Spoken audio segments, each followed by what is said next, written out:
Y voy a dar lectura a los primeros 7 versículos de este capítulo.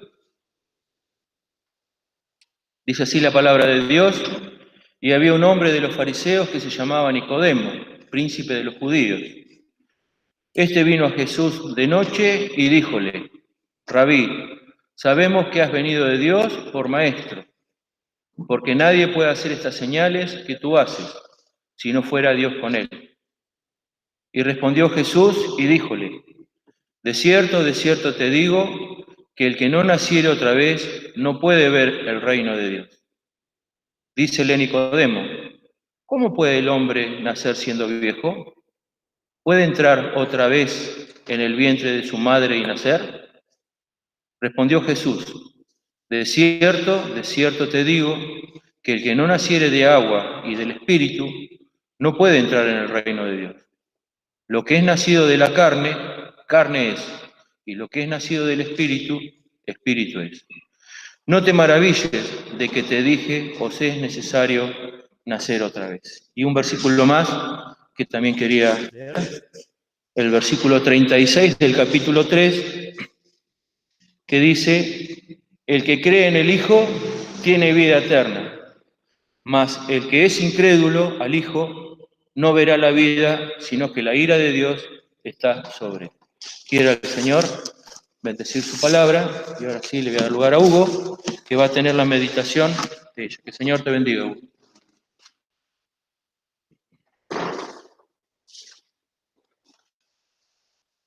Buen día, hermanos. Gracias a Dios, nuevamente en casa, compartiendo su palabra y también compartiendo la bendición de poder estar juntos. No siempre valoramos esto, pero no siempre nos damos cuenta qué bendición es poder reunirnos con libertad en este lugar. Sobre todo teniendo esta bendita palabra y la presencia del Señor que nos guía a toda verdad. Y podemos decir que este pasaje es uno de los más conocidos de la Escritura. Verdaderamente es una obra de arte, una obra maestra, lo que describe acá el apóstol Juan, y ha sido llamado por los teólogos como el corazón de la Biblia, sobre todo el versículo 16 que todos conocemos. Así que podemos meditar es muy amplio, muy vasto lo que dice Juan capítulo 3, pero podemos meditar algunas de sus enseñanzas y fundamentalmente primero poner en contexto esta conversación que tiene el Señor con Nicodemo. Porque leemos en el capítulo 2, versículo 23, que el Señor, estando en Jerusalén en la Pascua, en el día de la fiesta, muchos creyeron en su nombre, viendo las señales que hacía. Podríamos decir que fue el comienzo de una obra exitosa. Recordemos que el Señor comienza en este capítulo 2 de Juan el ministerio a la edad aproximada de 30 años. El mismo Jesús comenzaba a ser como de 30 años. Es decir, que las primeras obras que hizo, las primeras señales, más que nada, el apóstol Juan habla de señales. Son milagros, pero son milagros específicos con la finalidad de que esas señales sean para que aquellos que las ven crean en el nombre del Salvador, es decir, crean que Jesús es el Mesías ungido de Dios que ha venido a salvar a la humanidad. Las señales que se ven en Juan tienen como finalidad específica este asunto, que crean, que la gente crea. La primera señal que se nos registra que hizo fue en las bodas de Caná. Y al respecto, digamos, es una señal curiosa porque no se trató de una sanidad, no se trató de una resurrección como tantas otras, no se trató de alimentar a la gente hambrienta, como otra de las señales, o curar a un paralítico, sino que se trató de un milagro en una fiesta, un milagro que consistió en transformar el agua en vino para que la fiesta siguiese. Así comenzó el ministerio del Señor, a la edad, como digo, de 30 años. Y esto nos hace pensar, y voy a hacer aquí un paréntesis con respecto a Juan 3, en que el Señor está no solamente en nuestras tristezas, en nuestras dificultades, no solo está en nuestras enfermedades y en nuestras necesidades. El Señor también está en la fiesta, en cuando estamos bien, cuando nosotros estamos disfrutando de la paz. Por eso es muy importante no olvidar esto, porque si ustedes ven la experiencia, la gente se olvida más de Dios estando en una fiesta que estando en una necesidad. Cuando estamos en necesidad, ¿cómo oramos? ¿Cómo clamamos al Señor? ¿Cómo estamos permanentemente, inclusive los creyentes, cuidándonos de no pecar, a ver si el Señor no nos responde, ¿no es cierto? Pero cuando estamos en la fiesta, la gente se olvida de Dios en la fiesta. Los peores pecados de la humanidad se cometen en la fiesta, ¿no es cierto? Ya sabemos cómo es esto. El apóstol Santiago decía, si está alguno afligido, haga oración, pero si está alegre, no se olvide de Dios, cante salmos, alabe al Señor. Así que el Señor, en su primer milagro, su primer señal, en Juan, hizo un milagro en una fiesta, un milagro que si no lo hacía, permítanme decirlo de esta manera, lo mismo daba porque, bueno, no iban a poder tomar el vino que querían, pero no era una necesidad imperiosa, vamos a decir. Pero el Señor también ahí se manifestó y ese fue el principio de sus señales. Jesús debe estar en todo momento presente en nuestras vidas. Él está, porque así lo ha prometido, pero nosotros no siempre lo recordamos. Así que, dicho esto, vemos que luego el Señor va a la otra fiesta, la fiesta de la Pascua en Jerusalén, donde era obligatorio que todo judío se presentara delante de Dios en el templo de Jerusalén. Y dice que muchos creyeron en su nombre viendo las señales que hacía, es decir, hacía muchas señales, no es solamente la de Caná, sino que en Jerusalén hizo muchísimas señales y muchos creyeron en él. Podemos decir que fue un comienzo muy exitoso del ministerio. Pero dice el versículo 24, mas el mismo Jesús no se confiaba a sí mismo de ellos, porque él conocía a todos. Y no tenía necesidad que alguien le diese testimonio del hombre, porque él sabía lo que había en el hombre. Y nos podemos preguntar, ¿qué necesidad había de registrar estas palabras? Digamos, de ver el aspecto negativo de esto que estaba haciendo algo muy bueno, que muchos creían en su nombre al ver las señales que hacía. ¿Por qué tenía que registrarse?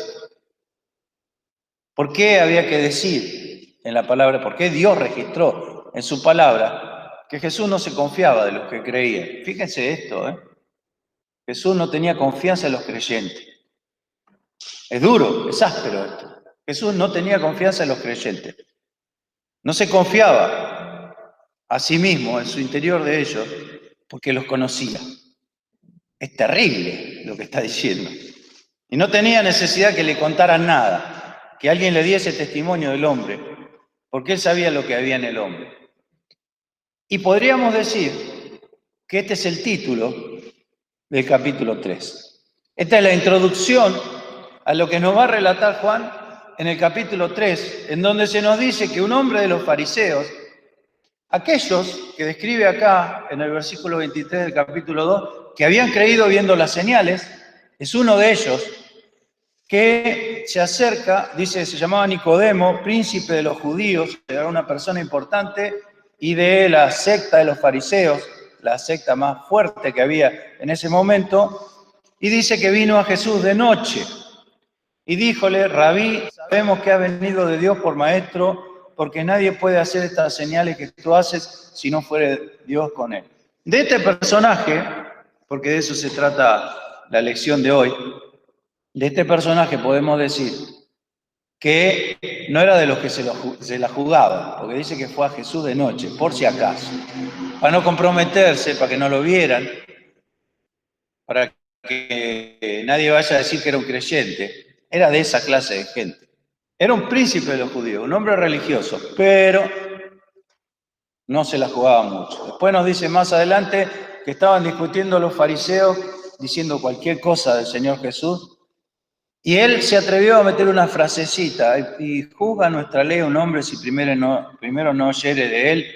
O sea, no era un tipo jugado, no era alguien que se paraba y confesaba su fe. No obstante eso, llegó un momento en su vida, cuando vio la cruz y cuando vio a Jesús crucificado, ahí sí, él no le importó lo que dijeran los demás. En el peor momento, en el más difícil de todo, dice la palabra de Dios al final del Evangelio de Juan, que él fue con bálsamos y especias aromáticas y ayudó a José de Arimatea a dar sepultura al cuerpo del Señor Jesús. A la vista de todo, porque fue un acto público la crucifixión. Como bien dice el Señor aquí, más adelante, fue visto de todo, porque fue levantado, como Moisés levantó la serpiente en el desierto. Pero en este momento de Nicodemo, él está empezando a conocer, muy poco, pero empezando a conocer a Jesús. Y recordemos siempre lo que hemos leído en el capítulo 2, porque de eso se trata la conversación que tiene el Señor Jesús. El Señor conoce lo que hay adentro, aún de los creyentes. Aquí no habla de gente inconversa, aquí habla de creyentes. Primer punto, importantísimo. Y dice que vino a Jesús de noche y le dijo al Señor, Rabí, o maestro quiere decir. Rabí, sabemos que has venido de Dios por maestro, porque nadie puede hacer estas señales que tú haces si no fuere Dios con él. Excelente. Viene reconociendo que Jesús ha venido de Dios. Ahora notemos el tenor de las palabras de Jesús. Es como decimos nosotros, lo para en seco. Es como si dijera, un momento, no vamos a hablar de eso. Hay que hablar de otra cosa, que es el tema importante y por el cual yo he venido. Es como si el Señor dijera esas palabras. Respondió Jesús y le dijo, de cierto, o con toda seguridad, con toda certeza, o ciertamente te digo, que el que no naciera otra vez no puede ver el reino de Dios. Fíjense, nos dice Juan que el Señor no se confiaba de los creyentes, de los que habían creído. No se confiaba a sí mismo de ellos porque los conocía. Él sabía lo que había en el hombre. Entonces, como sabe lo que hay en el hombre, por más que el hombre venga con las palabras más bellas que pueda haber encontrado o que se le hubiesen ocurrido, no obstante eso, el Señor va a ir a tocar el punto de lo que hay en el hombre, el problema del ser humano, el problema que tenemos todos nosotros, sea creyente o sea incrédulo, el problema del hombre está siempre, en todos los hombres. En eso somos absolutamente iguales todos. Nuestra naturaleza es igual a la de todos. A veces vemos pecados que nos revuelven el estómago. A veces vemos cosas que hacen las personas que no podemos entenderlas.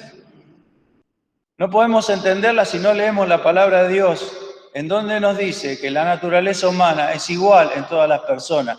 Potencialmente, todos podríamos cometer los mismos pecados. Gracias a Dios, no todos cometemos los mismos pecados, pero eso no quiere decir que unos seamos mejores que otros. Como pensaba el fariseo de la oración, ¿se acuerdan? Te doy gracias a Dios porque no soy como los demás hombres. ¿Y qué dice el Señor? Y oraba con él mismo, porque a Dios no le vamos a venir a decir que no somos iguales que los demás hombres. Porque Él conoce lo que hay en el hombre y no se fía, aún no se fía de los creyentes, porque sabe lo que hay adentro. Tremendo esto. Esto nos corre una cortina y Dios nos hace mirar hacia adentro y nos humilla verdaderamente, si somos sinceros, porque nos pone con lo peor, con lo que nosotros consideramos lo peor de este mundo y nos iguala. Yo siempre tengo en memoria el texto del Salmo 119, cuando David dice, horror se apoderó de mí al ver a los impíos que abandonan tu ley. Si nosotros lo leemos livianamente, es una posición cómoda la de David. Mirá qué malos que son aquellos. Pero David no está diciendo eso. ¿Por qué se apodera horror de él cuando ven los que dejan la ley? Está bien, él ama a Dios y no le gusta que las personas abandonen la ley de Dios. Pero todos conocemos la historia de David. Todos conocemos las cosas que hizo. a pesar de ser un creyente. Entonces, ¿dónde estaba el horror de David? En ver que su naturaleza era la misma de los que él veía y se horrorizaba. Entonces, eso da mucho más horror que ver a los demás que abandonan la ley. Cuando yo veo que yo soy el que tiene el mismo problema. Aquí el Señor está hablando justamente de eso. Le dice, Nicodemo, por más que creas, que hayas visto las señales y te des cuenta que yo he venido de Dios, por más que seas un religioso que no hace cosas malas, porque no se registra pecados de Nicodemo, salvo que era medio acomodaticio, después no se dice que era un hombre malo. Pero el Señor le dice, hay un problema y hay que resolverlo, y a eso he venido. El que no naciere otra vez no puede ver el reino de Dios. Está viendo las señales que anuncian el reino de Dios, como si fueran sombras que anuncian el reino de Dios. Pero verlo, y estamos hablando de la visión espiritual, no lo puede ver porque le falta algo que es primordial. Y el Señor va a desarrollar en estas frases el tema central del cristianismo, la base, el corazón, la raíz misma del cristianismo, que es el nuevo nacimiento o la regeneración, o como dice en el griego, la palingenesia, el nacer de nuevo. Entonces Nicodemo, ahí sí, empieza a hacer las preguntas importantes, porque con esas preguntas todos nosotros tenemos respuesta. No olvidemos que no le dice a Nicodemo, el Señor cuando le dice, el que no naciere otra vez, no le dice, si no naces tú otra vez, dice, el que, haciendo universal, podríamos decir estas palabras, haciéndolas de aplicación general a todo ser humano. También más adelante dice otra vez, el que no naciere, y dice, os digo, a todos. Pensemos en la universalidad de todas estas palabras del Señor. Pregunta Nicodemo, versículo 4. ¿Cómo puede el hombre nacer siendo viejo? ¿Puede entrar otra vez en el vientre de su madre y nacer? Nosotros decimos, ¡buah, qué ignorante Nicodemo! No se da cuenta que está hablando en forma espiritual. ¿Cómo va a suceder eso que está diciendo ahí? Pero el Señor no lo desecha eso, sino que hace una aplicación perfecta y espiritual de eso. Como si, permítanme parafrasear esto, como si el Señor le dijera, vamos a suponer que puede hacerse, que el hombre vuelva a meterse en el vientre de su madre y nazca de nuevo. Aún así, tampoco serviría de nada eso. Porque, ¿cómo le responde el Señor? Respondió Jesús, verso 5, de cierto te digo, que el que no naciere de agua y del Espíritu, aclarando a qué refiere el nuevo nacimiento, no puede entrar, ya no ver, entrar en el reino de Dios. Lo que he nacido de la carne, carne es, y lo que he nacido del Espíritu, Espíritu es. Lo que he nacido de la carne, aunque nazca 1000 veces, va a ser carne, siempre va a ser carne.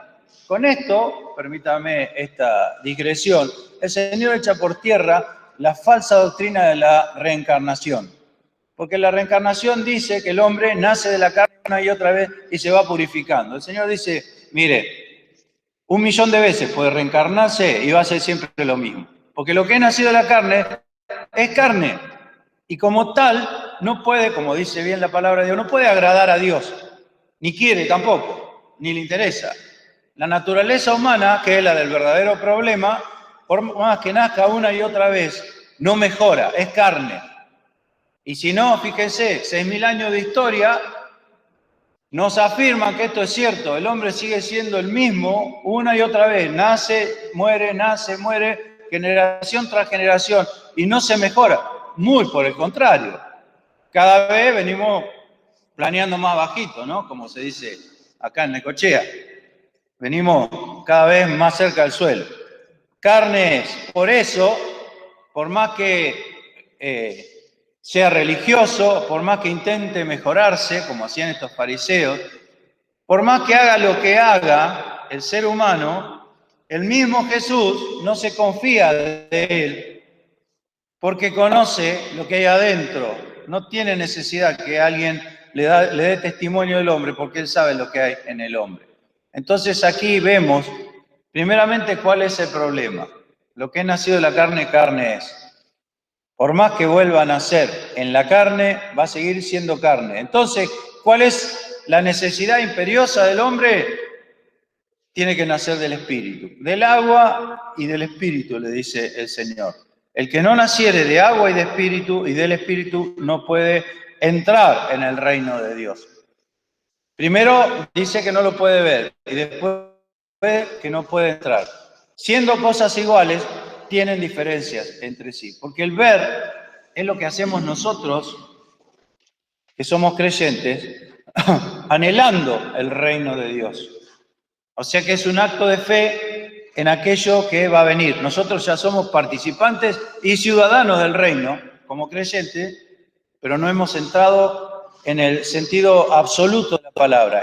Somos ciudadanos, pero estamos esperando que el Señor nos venga a buscar para llevarnos a ese bendito lugar. Así que es ver y entrar. Ambas cosas tienen como requerimiento principal que el hombre nazca de nuevo del agua y del Espíritu. El agua tiene, digamos, interpretaciones o significaciones múltiples, porque el agua, según decía Juan en su bautismo, el agua es el símbolo del arrepentimiento, ¿sí?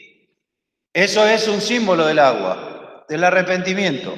El bautismo era la muerte y el nacimiento a una nueva vida, símbolo del agua. Pero también nos dice, por ejemplo, en Tito, capítulo 3, verso 5, que nosotros nacemos de nuevo por el lavacro del agua y la regeneración por el Espíritu Santo. Es decir, el Espíritu Santo es el que aplica en la vida del que cree ese lavamiento que es por la palabra de Dios.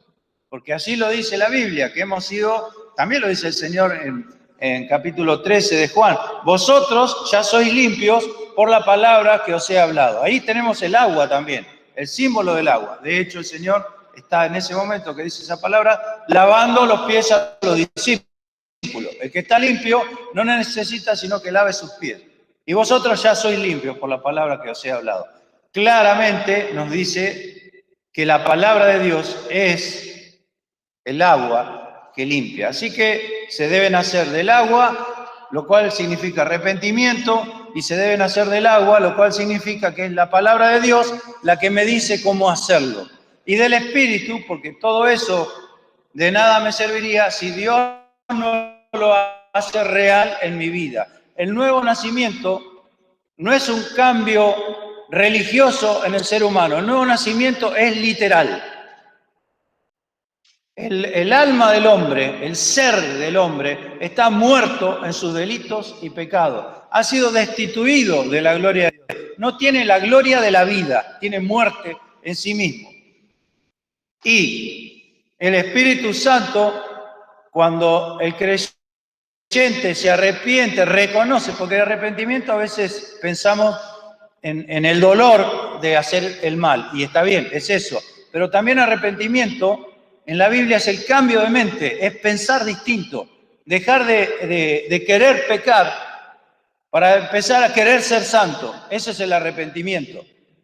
Entonces, cuando yo me postro a los pies de Dios en arrepentimiento y en confianza, en fe en Jesús, Él me hace nacer de nuevo. Su Espíritu Santo genera en mí una nueva criatura, criada conforme a la voluntad de Dios. Y esa es la nueva criatura que puede sí ingresar al cielo, aquel que ha nacido de nuevo. Soy yo, pero nuevo. Soy yo, pero nacido de nuevo, en el Espíritu. Entonces, ahí se le complicó a Nicodemo con todas estas palabras del Señor. Le dice, no te asombres, no te maravilles que de que te dije os es necesario nacer otra vez. Porque si naciera de la carne, como dije, si naciera de la carne, una y otra vez serías carne, igual no podrías entrar en el reino de Dios. Y le dice, le cita, por así decirlo, le parafrasea un texto de Eclesiastés 11:5, que dice que así como no conoces el camino del viento y tampoco sabes cómo se forman los huesos en el vientre de la mujer preñada, tampoco, así ignoras la obra de Dios que hace todas las cosas. Es decir que no es que nosotros podamos explicar cómo es el nuevo nacimiento, lo creemos, porque Dios lo dice y porque se manifiesta, como el viento. No se ve el viento, pero se ve la obra del viento. Se ven los árboles moverse, las aspas de los molinos girar, la tierra, el polvo levantarse, etcétera, etcétera, etcétera. Se ve la obra, pero no se sabe ni de dónde viene ni a dónde va. Así es, todo aquel que es nacido de Dios. Entonces, le cita eso, así es todo aquel que es nacido del Espíritu. Respondió Nicodemo y díjole, ¿cómo puede esto hacerse? ¿Cómo puede esto hacerse? Y el Señor le da una respuesta muy sorprendente, porque dice el verso 10, respondió Jesús y díjole, ¿tú eres el maestro de Israel y no sabes esto? ¿Qué le está diciendo el Señor aquí? Recordemos, no existe en ese momento el Nuevo Testamento, está comenzando el ministerio del Señor, no está escrito el Nuevo Testamento. Y le dice, vos deberías saberlo, siendo maestro de Israel como sos. ¿Qué quiere decir esto? Que en el Antiguo Testamento está la doctrina del nuevo nacimiento con claridad, porque dice, si eres maestro lo tenés que saber. ¿Dónde está en el Antiguo Testamento la doctrina del nuevo nacimiento? ¿Dónde dice en el Antiguo Testamento que el que no nace de nuevo no puede ver el reino de Dios? ¿Alguien? Jeremías, Ezequiel, Carlito, no me cuente el final. Pero nos damos cuenta que a veces nosotros, si nos preguntan de golpe, Carlito porque lo estudió, y yo también, pero si nos preguntan de golpe, no nos resulta tan fácil la pregunta que le hizo el Señor, o la respuesta que le dio el Señor a Nicodemo. ¿Cómo es que no sabes esto si eres el maestro de Israel? Y tenemos que empezar a buscar, ¿no es cierto? Y vamos justamente a buscar esos versículos para que nos demos cuenta. Por ejemplo, en Jeremías 24, versículo 7, siempre recordemos que en el Antiguo Testamento, sobre todo en el Antiguo Testamento, en el Nuevo también, pero sobre todo en el Antiguo Testamento, la palabra corazón habla del ser, del centro del hombre, del alma humana. Entonces nos dice que el versículo 7, les daré corazón para que me conozcan que yo soy Jehová y me serán por pueblo y yo les seré a ellos por Dios, porque se volverán a mí de todo corazón. ¿Qué dice acá Jeremías? Que debe haber un cambio interior en el alma del hombre. Tiene que ahí haber un cambio que solo Dios puede producir. Luego, también en el capítulo 32 de Jeremías, verso 39, más o menos palabras similares, daréles un corazón y un camino para que me teman perpetuamente, para que hayan bien ellos y sus hijos después de ellos. Es decir, aquí habla de un nuevo corazón que es perpetuo, que ese no se muere, ni se afecta, ni se deteriora. Un corazón y un camino para que me teman perpetuamente. Si no hay ese corazón y ese camino perpetuo, el temor no puede ser perpetuo. Luego pasemos a Ezequiel, capítulo 11, versículo 19. Dice, y darles un corazón y espíritu nuevo daré en sus entrañas, y quitaré el corazón de piedra de su carne y daréles corazón de carne. Le cambio el corazón, le cambio el alma, dice Dios, para que anden en mis ordenanzas y guarden mis juicios y los cumplan y me sean por pueblo y yo sea ellos por Dios. Más aquellos cuyo corazón anda tras el deseo de sus torpezas y de sus abominaciones, yo tornaré su camino sobre sus cabezas, dice el Señor Jehová. Y por último, del Antiguo Testamento, por solo leer algunos, que son los más característicos, en el capítulo 36 de Ezequiel, verso 24 en adelante, dice, y yo os tomaré de las gentes y os juntaré de todas las tierras y os traeré a vuestro país. Hablando del pueblo de Israel, por supuesto. Y esparciré sobre vosotros agua limpia, y seréis limpiados de todas vuestras inmundicias y de todos vuestros ídolos os limpiaré. El lavacro de la regeneración. Y os daré corazón nuevo y pondré espíritu nuevo dentro de vosotros, del agua y del espíritu, decía el Señor. Y quitaré de vuestra carne el corazón de piedra y os daré corazón de carne. Y pondré dentro de vosotros mi espíritu y haré que andéis en mis mandamientos y guardéis mi derecho y los pongáis por obra. Casi del Nuevo Testamento este pasaje. Casi del Nuevo Testamento. Casi que no requiere explicación lo que dice acá. Está tan claro que como... ¿Cómo? Dentro de vosotros mi espíritu. También le dijo el Señor en Juan 16. El espíritu que está con vosotros y será en vosotros. Clarísimo, clarísimo Ezequiel. Ezequiel, desde mi punto de vista, es uno de los libros más difíciles de entender de la Biblia. Me parece más difícil de entender que el Apocalipsis, a mí particularmente. Sin embargo, en esto es claro como el sol del mediodía. Es casi que no necesita comentario lo que es la obra de Dios. Por eso el Señor le dijo, tú eres maestro de Israel y no sabes esto. No era que le estaba diciendo una cosa nueva. Ya estaba escrito. El Salmo 51, cuando David dice, crea en mí, oh Dios, un corazón limpio y renueva un espíritu recto dentro de mí. La palabra crea ahí es muy interesante porque es la misma palabra que en el principio creó Dios los cielos y la tierra. Hacer de la nada, algo absolutamente nuevo que nunca había sido visto antes, sin materia prima preexistente, podríamos decir.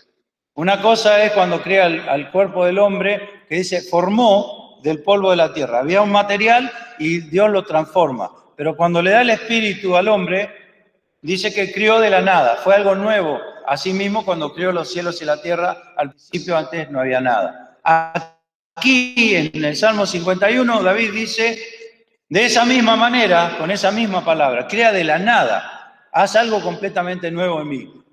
Crea en mí, oh Dios, un corazón nuevo y un espíritu, y renueva el espíritu recto dentro de mí. Hazlo nuevo. De cierto te digo que os es necesario nacer otra vez. Ahora nosotros que hemos conocido esa experiencia por la gloria de Dios y hemos recibido el espíritu de adopción por el cual clamamos, Abba Padre, somos una nueva criatura, nosotros debemos tener presente siempre por qué y cuál es la ventaja, cuál es la bendición que tiene esta nueva condición en la cual Dios nos pone, el nacer de nuevo. En primer lugar, digamos, hablemos del pasado. Hablemos del pasado de la persona. Hablemos de los pecados pasados. Hablemos de los dolores y sufrimientos pasados de las personas. El nuevo nacimiento resuelve eso porque me da la oportunidad real de empezar de nuevo con una vida que quizá hasta ahora ha sido pura ruina, dolor y sufrimiento, o maldad también, ¿por qué no? Y el Señor dice, a partir de ahora tenés la oportunidad de recomenzar, porque yo te puedo hacer una nueva criatura, una nueva criatura. Eso podríamos decir, es una gran ventaja. Hay gente que arrastra un pasado, y el pasado, hermanos, no se lo puede sacar de encima a la gente, porque es algo que sucedió y lo llevo yo arrastrando a lo largo de toda mi vida, hasta que encuentro a Jesús, que me dice, tu necesidad imperiosa, fundamental, es que nazcas de nuevo, o sea, es necesario nacer de nuevo. Y luego dice, porque, o sea, es necesario nacer de nuevo, pero tengo que poder. Necesito esto, pero no puedo hacerlo por mí mismo. Del agua y del espíritu. No lo haces vos, lo hace Dios. Entonces, eso no es que desaparece mi pasado. Las consecuencias del pecado, muchas cosas van a aparecer. Los recuerdos, malos recuerdos del pasado van a aparecer. A veces A todos les pasa. El pasado nos viene a hacer una visita y nos deja por el suelo, recordándonos las cosas malas que hemos hecho. Pero hay un nuevo nacimiento. Hay una posición del creyente que le dice, es cierto eso que dice Satanás, es cierto lo que está diciendo, pero yo soy una nueva criatura en Cristo. He sido lavado por su palabra, he sido regenerado por el Espíritu Santo y ahora puedo ver el reino de Dios y también voy a entrar en él. Y ya he entrado porque soy un ciudadano. No sirve el cambio religioso en el hombre. Spurgeon decía, el otro día hablábamos con Mónica Franco, y ella lo comentaba también. Spurgeon decía, supónganse que para ir a ver al rey de Inglaterra se necesita ser nacido en Inglaterra. Solamente ese es el requisito, que haya nacido en Inglaterra. Entonces viene una persona extranjera y dice, yo me hice ciudadano de Inglaterra. Sí, pero no nació en Inglaterra. Pero yo quiero ver al rey porque me hice ciudadano, pero no nació en Inglaterra. Entonces va y aprende el acento inglés, el idioma exacto, se viste como inglés, se comporta como un inglés. Y ya uno no puede casi diferenciar si es inglés o es de otro país. Y se presenta nuevamente delante del rey. Y el rey le dice, no naciste en Inglaterra, no puedes ver al rey. Así sucede con el reino de los cielos. Yo puedo parecerme lo más posible a los cristianos. Quizás pueda ser hasta mejor que ellos. No es nada difícil, ¿no? Quizá me comporte exactamente como los cristianos. Quizá ore como los cristianos, alabe a Dios como los cristianos, piense como los cristianos, pero no nací de nuevo y entonces no puedo ver ni entrar en el reino de los cielos. El nuevo nacimiento, hermanos, es la doctrina más maravillosa y genial que a Dios se le ha ocurrido en su mente divina y adorable, porque resuelve con una sola acción de Dios todos los problemas que aquejan al ser humano. Si tu pasado te persigue y no te deja tranquilo, el nuevo nacimiento lo resuelve. Si tienes miedo al futuro, si no sabes qué va a ser del día de mañana, el nuevo nacimiento lo resuelve. Porque el nuevo nacimiento te garantiza que vas a ver y vas a entrar en el reino de los cielos. ¿Y qué más necesitamos que eso? Pero el nuevo nacimiento no solamente nos da eso, el nuevo nacimiento nos transforma y dejamos de ser lo que somos, aunque nuestra naturaleza siempre está ahí, porque no muere hasta que no morimos. Pero tenemos entonces, a partir de ese nuevo nacimiento, la posibilidad real y concreta de hacer la voluntad de Dios. Y miren, la primera carta de Juan es casi un tratado sobre el nuevo nacimiento. Primeramente digamos, y repitamos este texto que lo sabemos de memoria, 2 Corintios capítulo 5, verso 17, donde dice que si alguno está en Cristo, porque lo asombroso del nuevo nacimiento es que, como acabamos de decir, no es solamente que Dios está alrededor nuestro, sino que está adentro. Es como si uno tomara un frasco, ya lo he dicho muchas veces este ejemplo, como si tomara un frasco y lo sumerge en el río. El agua está alrededor del frasco, pero también está dentro del frasco. Yo tomo ese ejemplo porque es mi manera de entenderlo. Discúlpenme si es demasiado sencillo, pero yo lo entiendo así. El ser humano puede estar rodeado de Dios, pero si tiene una tapa arriba, está vacío por dentro, por más que Dios lo rodee. El nuevo nacimiento consiste en arrepentirse, decirle que sí a Dios, dejarlo entrar. Y entonces Dios ya no está a mi alrededor, sino está dentro mío. Así es el nuevo nacimiento. Entonces nos dice Pablo en la segunda carta a los Corintios 5, 17, si alguno está en Cristo, nueva criatura es. Ha nacido de nuevo, en otras palabras. Nueva criatura es. ¿Y qué pasa? Las cosas viejas pasaron y son todas hechas nuevas. Alguno dirá, pero qué fácil, mirá todas las maldades que hizo este y ahora viene con que nació de nuevo y que todo ha pasado. La fe dice eso, Dios dice eso. ¿Y saben lo que responde Dios a todo eso? Mirá la cruz y fíjate si fue tan fácil olvidar el pasado de este y perdonarlo. Mirá a la cruz, a donde Cristo sufrió por todos nuestros pecados y fíjate si fue tan sencillo. Para mí es gratis, pero para Él le costó todo. Tuvo hasta que dejar su gloria para venir aquí y pagar por los pecados del hombre. El justo por los pecadores. Entonces no es que pongamos como excusa, bueno, las cosas viejas pasaron y olvidemos todo lo que pasó y todas las maldades que hiciste, ¿qué hacemos con eso? Están en la cruz, las pagó Cristo. Por eso, ninguna persona que nace de nuevo puede seguir siendo igual a lo que era, porque para nacer de nuevo se requiere que yo nazca del agua, del arrepentimiento, de la palabra de Dios, del reconocimiento de lo que hice, del reconocimiento de lo que soy. Ustedes saben, la palabra confesar en griego es homologar. ¿Qué quiere decir? Decir lo mismo. Dios dice que soy pecador y yo digo, sí, Señor, soy pecador. Esa es mi naturaleza. Y aunque no haya hecho nada malo, igual mi naturaleza está latente ahí. Potencialmente yo podría ser igual que el peor. Entonces necesito el nuevo nacimiento.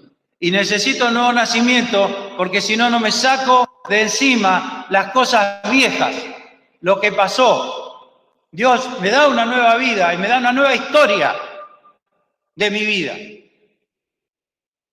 Son todas hechas nuevas, todas hechas nuevas. Todo es nuevo para mí. Mi forma de hablar es nueva, mi forma de pensar es nueva, mi forma de actuar es nueva. Todas son hechas nuevas. Eso no es una bendición, el nuevo nacimiento. Eso no es la solución de Dios, el nuevo nacimiento. Bendito sea su nombre que ha diseñado esta manera de salvar a los hombres, haciéndole nacer de nuevo del agua y del Espíritu, para que puedan ver y no solamente verlo. ¿De qué serviría ver el reino de Dios si no pudiésemos entrar en él? Ver y entrar en el reino de Dios. Primera Juan 3:9.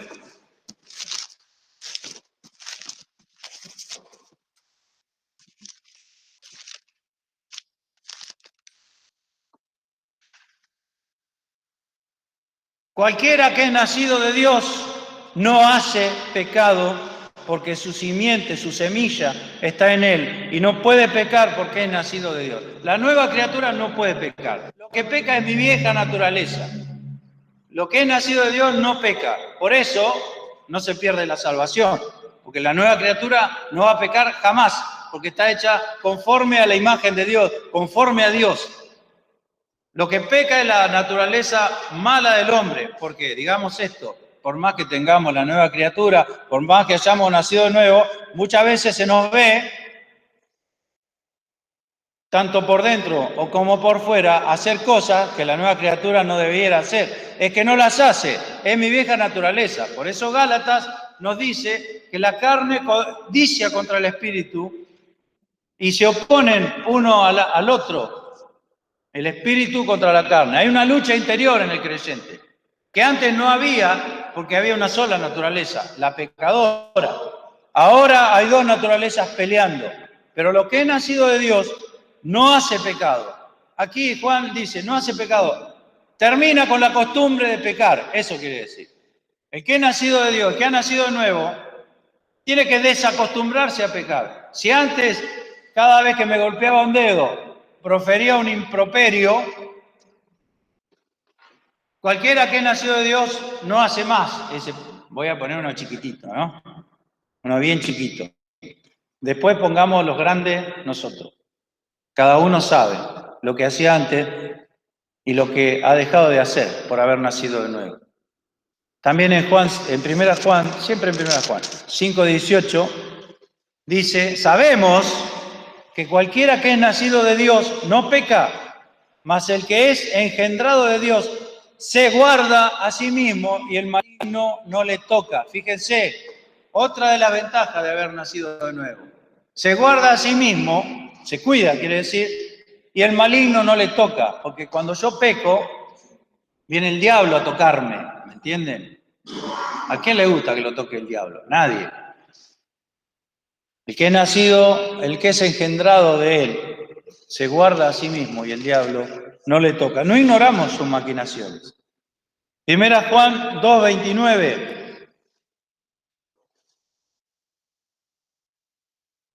Si sabéis que Él es justo, sabed también que cualquiera que hace justicia es nacido de Él. Cualquiera que hace justicia. Justicia no quiere decir venganza, ¿eh? Hablemos como corresponde, digamos, las palabras. Justicia no es venganza. Venganza es venganza. Justicia es hacer lo correcto, hacer lo que está bien, hacer la voluntad de Dios. Eso es justicia. No es sacar la espada y matar al que está haciendo algo malo, aunque a veces nos dan ganas y a veces se lo merece. Pero la justicia de Dios es otra. La justicia de Dios es la predicación del Evangelio para que la persona se arrepienta y se salve, cumpliendo así el propósito por el cual Cristo vino a este mundo a salvar, a buscar y a salvar lo que se había perdido. Primera Juan 4:4. Hijitos, vosotros sois de Dios y los habéis vencido. Habla de los anticristos y de los espíritus engañosos, porque el que en vosotros está es mayor que el que está en el mundo. Y en 1 Juan 5:4 se amplía y dice, porque todo aquello que es nacido de Dios vence al mundo. Y esta es la victoria que vence al mundo. Nuestra fe, lo que es nacido de Dios, vence al mundo de afuera y vence al mundo de adentro. Vence. La nueva criatura vence, si la dejo. Vence, si se lo permito. 1 Juan 4:7.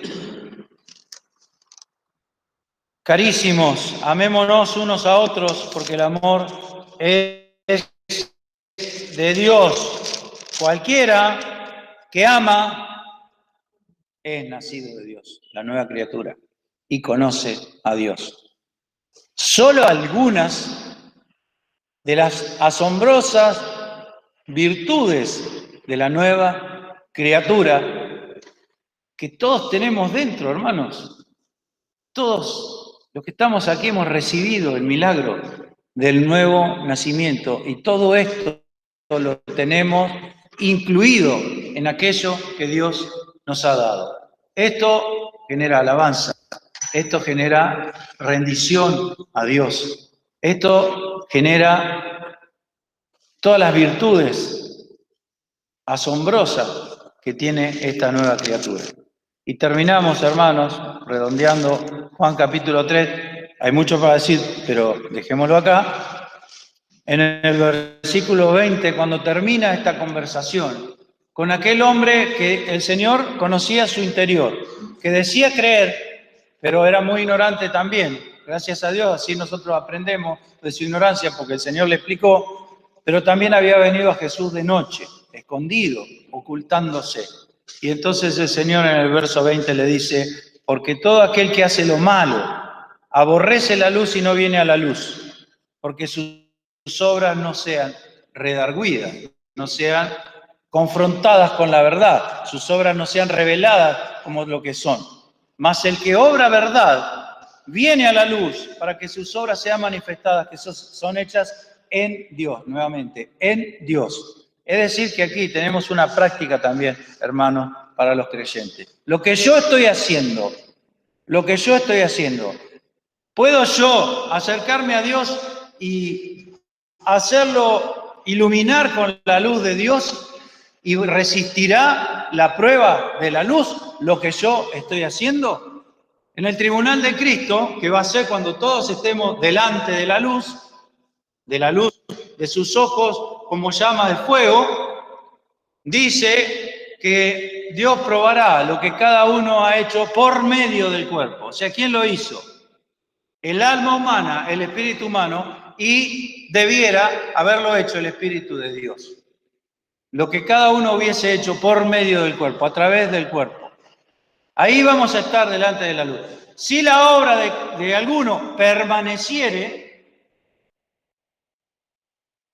¿qué quiere decir? Que sus obras fueron hechas en Dios. Vino a la luz y pone todo delante de Dios. Y el veredicto de Dios es: sus obras son hechas en Dios. Pero si la obra de alguno fuese quemada, él empero será salvo, mas así como por fuego. ¿Qué quiere decir? Que a pesar de que no hizo nada para Dios, la nueva criatura, aún ahí, pequeñísima, maltratada, arrinconada y no escuchada, aún así estaba en él. Pero la obra de él fue quemada. Nada de lo que, miren esto, nada de lo que hizo en este mundo sirvió para algo. Nada, no sirvió nada. En el cielo no va a haber sensación de fracaso. En el cielo no va a haber más lágrimas. Pero qué momento ese, cuando yo, después de haber vivido en esta tierra los años que sea que viví, me encuentre con que todo aquello que hice fue completamente inútil, porque el Señor en una sola mirada lo hizo desaparecer. Madera, heno, hojarasca. Nada. Contra el fuego, nada.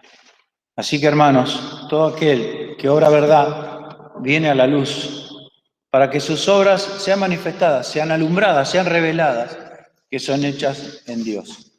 ¿Soy yo capaz de presentarme y pasar la prueba? No es que nosotros vamos a ver, Dios me va a decir que si lo que estoy haciendo verdaderamente es en Dios. Dios me libre de edificar madera, heno y hojarasca. Nicodemo tiene mucho para enseñarnos. Este pasaje tiene muchísimas más cosas, no hemos leído ni la mitad. Pero bueno, con esto creo que alcanza para toda la semana, para meditar y pensar en el nuevo nacimiento. Si estás sufriendo por el pasado, el nuevo nacimiento es la respuesta. Si te preocupa el futuro, el nuevo nacimiento es la respuesta. Si tu presente es atribulado, cual sea la tribulación que estés pasando, el nuevo nacimiento es la respuesta de Dios. Y si estás alegre, que la nueva criatura pueda regocijarse y cantar salmos. Esa es la respuesta de Dios. Hermanos, que el Señor quiera bendecirnos y que sigamos meditando en estas cosas. Amén.